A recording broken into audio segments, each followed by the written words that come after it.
मराठा आरक्षणाचे अभ्यासक बाळासाहेब सराटे सर आपल्यासोबत आहेत. सर, स्वागत आहे तुमचं TV9 मध्ये. काल तुम्ही जो निर्णय पाहिला, काय सांगाल या निर्णयासंदर्भात? मुख्यत्वे एका निर्णयाचा आपल्याला विचार करता येणार नाही. टोटल परिस्थिती काय होती त्या आंदोलनाची ते आपल्याला बघावं लागेल. जरांगे पाटील हा मराठा समाजाचा एक मोठा नेता आहे. त्यांच्या मागे भरभरून समाज आहे आणि समाज मान्यतेमुळे त्यांचं असं म्हणणं आहे की मी सरकारकडून वाकवून काहीही करून घेतो. एक अनुभव म्हणून या विषयाकडे पाहता येईल. आपण मुंबईवर दुसऱ्यांदा गेलो आणि खूप मोठी संख्या घेऊन गेलेलो होतो आणि मुंबईमध्ये पहिल्या दिवशी सरकारने अडचणी निर्माण केल्या. नंतर मग त्याच्यावर मराठा समाजाने उपाय केले. पण त्या अडचणी आणि उपायामध्ये तिथे आंदोलक जे आले होते ते थोडे शिथिल झाले. त्यांनी टुरिझम करायला सुरुवात केला. इकडे तिकडे काही थोडी हुल्लडबाजी केली आणि सरकारने त्याचा फायदा उठवला. शेवटी त्या ठिकाणी जेव्हा आंदोलन होतं तेव्हा एक दोन पक्ष दोन्हीकडचे असतात, आपापली चाल चालत असतात. सरकारने त्यांची चाल चालली, मीडिया वापरला, कोर्ट वापरलं, आदेश घेतला त्यांच्याकडून जरांगे पाटलाला उठवलं पाहिजे, मुंबईत अडचण होते वगैरे वगैरे. आणि त्याच्यानुसार त्यांना आदेश मिळाल्यावर त्यांची शक्ती वाढली. जरांगे पाटलांचं उपोषण चालू असल्यामुळे त्यांना विचार करायला तेवढी शक्ती पण नव्हती. आंदोलकांमध्ये असं कोणी नव्हतं की ते सगळं समजून घेऊन पुढच्या काही पावलं उचलतील. त्यामुळे जरांगे पाटलांच्या समोर कोर्टाचा आदेश आल्यानंतर त्यांना त्या ठिकाणी वाटाघाटी करणं आणि समाजाला परत शांततेने घरी आणणं हे चॅलेंज होतं. त्यांनी ते त्या चाणाक्षपणे स्वीकारलं. म्हणजे त्यांच्यामुळे जरांगे पाटलाला उठावं लागलं असं म्हणता येईल. कोर्टाचा आदेश हे एक मुख्य कारण आहे, त्यात काही शंका नाही. कारण त्यांनी आधीच सांगितलं मी कोर्टाचा न्याय मानतो, घटना मानतो, शांततेने राहावं असं आमचं आहे. ते त्यांचं धोरण आहे आणि ते चांगलंच आहे. त्यामुळे जरांगे पाटलांनी जे केलेलं आहे त्या परिस्थितीमध्ये त्यांना जे जास्तीत जास्त करणं शक्य होतं ते त्यांनी केलेलं आहे. त्यात काही शंका घ्यायचं काही कारण नाही. परंतु ते सातत्यानं सांगत होते की सगळी सोयऱ्याची अंमलबजावणी केल्याशिवाय मी मुंबई सोडणार नाही, आझाद मैदान सोडणार नाही. मात्र त्यांनी काल उपोषण मागं घेतलं आणि आझाद मैदान सोडले. त्यांच्या मागण्या काही सगळे सोयरे असं नव्हतं. याच्यामध्ये मागणी त्यांची ओबीसीत आरक्षण घेण्याची होती. त्यांची मागणी कुणबी मराठा एक घोषणा करण्याची होती. हैदराबाद गॅजेट, मुंबई गॅजेट आणि सातारा गॅजेट लागू करण्याची होती. सगळे सोयरेचा अध्यादेश काढण्याची होती आणि त्यात पुन्हा ज्या केसेस आहेत त्या मागे घ्यायला लावण्याची होती. त्या मागण्यांचं स्वरूप जे आरक्षणासंबंधीच्या मागण्याचं स्वरूप फिरून फिरून एकाच ठिकाणी येतं की सगळ्यांना कुणबी जातीचे दाखले मिळावं किंवा ओबीसीत 50% आरक्षण मिळावं एवढी त्यांची मागणी होती.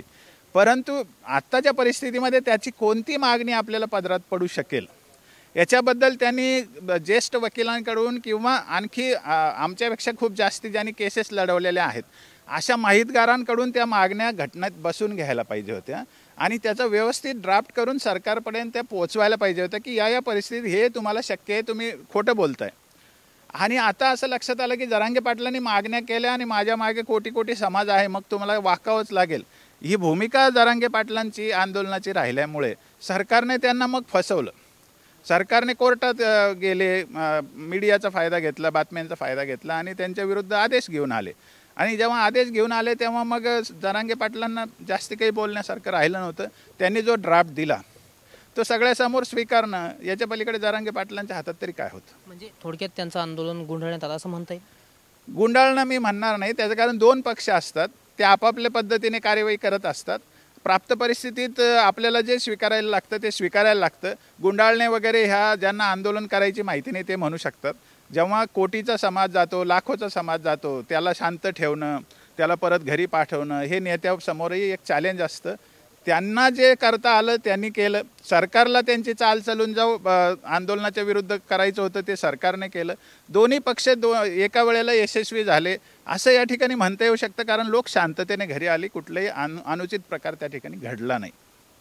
काल जो निर्णय घेण्यात आलेला आहे त्यानुसार मराठवाड्यातले सर्व मराठी हे ओबीसीत जाणार असल्याचा दावा जरांगे पाटलांनी केला. काय म्हणाल?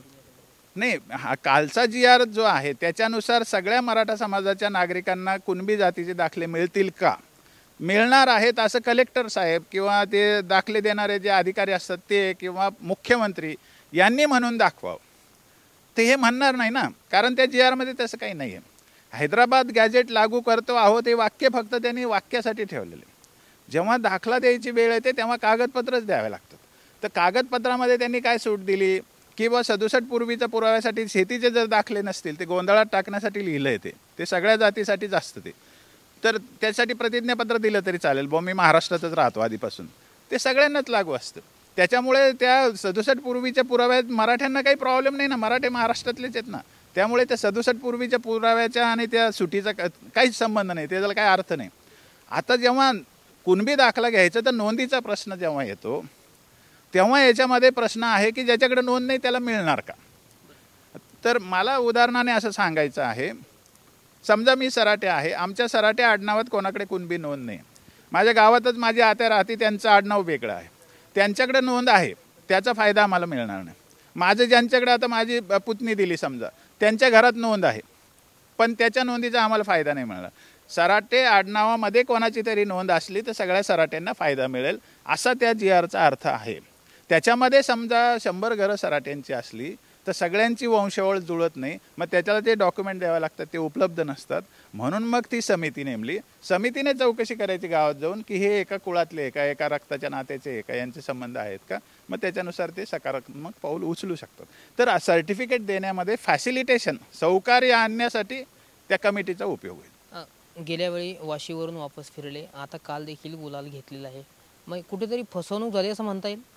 जर जरांगे पाटलांनी तो स्वीकारलं नसतं, सरकारचं प्रपोजल, गुलाल उधळला नसता, विजयी झालो असं म्हटलं नसतं, तर समाजाच्या मध्ये खूप मोठा असंतोष वाढला असता. त्या प्राप्त परिस्थितीत ते करणं नेत्याला आवश्यक असतं, त्यामुळे त्यांनी ते केलं. आता त्याचे काय परिणाम व्हायचे ते समाजाला दिसतील, समाज सुज्ञपणे त्याला कुठेतरी समाजाचा दबाव आल्यामुळे त्यांनी हे स्वीकारलं. समाजाचा दबाव नाही, प्राप्त परिस्थितीमध्ये जेव्हा लाखो लोक मुंबईत आहेत आणि ते अनरेस्ट होऊ शकते, त्यांच्याकडून त्या ऐकलं नाही ते काय करणार, सरकार तरी काय करणार आणि जरांगे पाटील तरी काय करणार. त्यामुळे तो निर्णय घ्यावा लागतो. त्यात कोणी कोणाची फसवणूक केली असं मी शब्द वापरणार नाही. दोन्ही पक्षाला त्यांची बाजू लावून धरावी लागते. त्याच्यामध्ये मराठा समाज इतक्या संख्येने गेला, आरक्षण थोडं बाजूला ठेवू, मराठवाड्यातल्या मराठा समाजासाठी किंवा मराठवाड्याच्या लोकांसाठी किंवा मराठवाडा प्रदेशासाठी काही आर्थिक मागणी करता आली असती का, काही शैक्षणिक मागणी करता आली असती का विकासाची, एखादी सेंट्रल युनिव्हर्सिटी, एखादी स्किल युनिव्हर्सिटी किंवा सगळ्या तालुक्यामध्ये सुसज्ज ITI, असं कल्याणाचं काहीतरी मागणी करता आली असती का. तर असं करता येऊ शकलं असतं, परंतु जरांगे पाटलांच्या आरक्षणाच्या पलीकडे जरांगे पाटलांचं आंदोलन नसल्यामुळे त्यालाही तिकडून थोडी मर्यादा पडल्यासारखं वाटतं. पण या आता जे GR निघालेला आहे, ज्यांच्या कुटुंबामध्ये कुळामध्ये कुणबी नोंदी आहेत त्यांच्यात सगळ्या कुळातल्या शेवटच्या माणसापर्यंत दाखले देण्याची तरतूद याच्यातून झाली. बरं, ओबीसीतून मराठ्यांना आरक्षण देणं शक्य आहे का. ओबीसीतून मराठ्यांना आजच्या परिस्थितीत मराठा म्हणून आरक्षण देणं शक्य नाही. त्याचं कारण मराठा समाजाला आता ACBC आरक्षण दिलेलं आहे, ते सुप्रीम कोर्टातून पूर्ण रद्द होईपर्यंत असं आरक्षण मराठा समाजाला मागता येणार नाही, कायद्यात ते बसणार नाही. त्यामुळे OBC आरक्षणाचा OBCंनी तरी कांगावा करू नये असं माझं स्पष्ट. म्हणजे ही मागणी जी आहे मग ती असंवैधानिक आहे का असं म्हणता येईल. प्राप्त परिस्थितीत शक्य नाही आहे, असंवैधानिक काही नसतं. सरकारने ठरवलं ते ACBC मागे घ्यायचं आणि OBC द्यायचं, त्यात काही प्रॉब्लेम नाही आहे. पण एकीकडे विनोद पाटील जे आहेत मराठा आरक्षण याचिका करते, ते म्हणतायत की हा फक्त कागद आहे, ही फक्त माहिती पुस्तिका आहे, आणि दुसरीकडे जरांगे पाटील म्हणतायत की हा पक्का GR आहे. नेमका गोंधळ काय. नाही, त्यांच्या तो GR आहे यात काही शंका नाही, कारण तो शासकीय प्रक्रियेतून निघालेला कागद आहे. पण त्यांच्या दोघांमधला जो मतभेद आहे त्याचं त्यांनी निपटावं. मी फार लहान माणूस आहे, त्याच्यात नाही बोलणार. मग या GR मुळे काही समाजाचं भलं होईल असं वाटतं. समाजाचं काही नुकसान नाही झालं, ही पहिली गोष्ट. GR मुळे काही नुकसान नाही झालं. दुसरी गोष्ट, दाखले देण्यामध्ये सौकार्य आलं, कमिटी आली म्हणजे मान्यता आली, आणि गावोगावाच्या लोकांना कुणबी दाखले काढले पाहिजे असं एक मोरल, त्यांचं मनोबल वाढणार आहे. याच्यातून आणखी 10-5% लोकांना कुणबी जातीचे दाखले मिळणार आहे. त्यामुळे याच्यातून समाजाचं नुकसान काहीच झालेलं नाही. ज्या पद्धतीने समाज गेला, जितका खर्च या मोर्चावर किंवा आंदोलनावर झाला, त्या पटीत काहीतरी मिळायला पाहिजे, तर हे वाटणं मराठवाड्यातल्या नागरिकाचं स्वाभाविक अपेक्षा आहे. काय या निर्णयासंदर्भात अधिक माहिती आहे का तुमच्याकडे. नाही, माझं एकच वाक्य आहे की कोर्टाचा फायदा घेऊन, मीडियाचा फायदा घेऊन आणि त्यांच्या अनुभवाचा फायदा घेऊन सरकारने या आंदोलनाला व्यवस्थित टॅकल केलं, आणि त्याच्यातून जरांगे पाटलांना सुद्धा कोर्टाच्या निर्णयामुळे त्याला शेवटाकडे न्यावं लागलं. प्राप्त परिस्थितीत दोघांनी पण विन विन सिच्युएशन ज्याला म्हणतात, जे जास्त करता येणं शक्य आहे ते त्यांनी त्यांच्या पद्धतीने केलं. याच्यामध्ये दुर्दैवाने असं वाटतं सगळ्या मराठवाड्यातल्या लोकांना, एवढी शक्ती जर आली असेल तर आणखी काही मराठवाड्यासाठी आरक्षणाच्या पलीकडचं काही मागता आलं असतं, परंतु ते होऊ शकलं नाही, ही एक खंत मात्र आहे.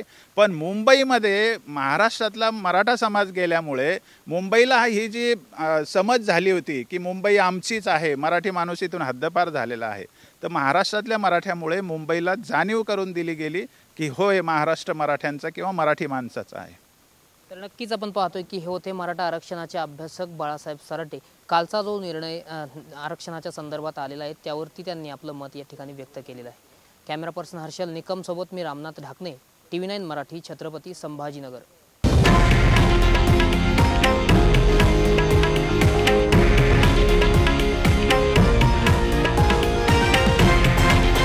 हे आहे देशातील नंबर 1 न्यूज नेटवर्क आणि आपण पाहत आहात TV9 मराठी, एकमेव.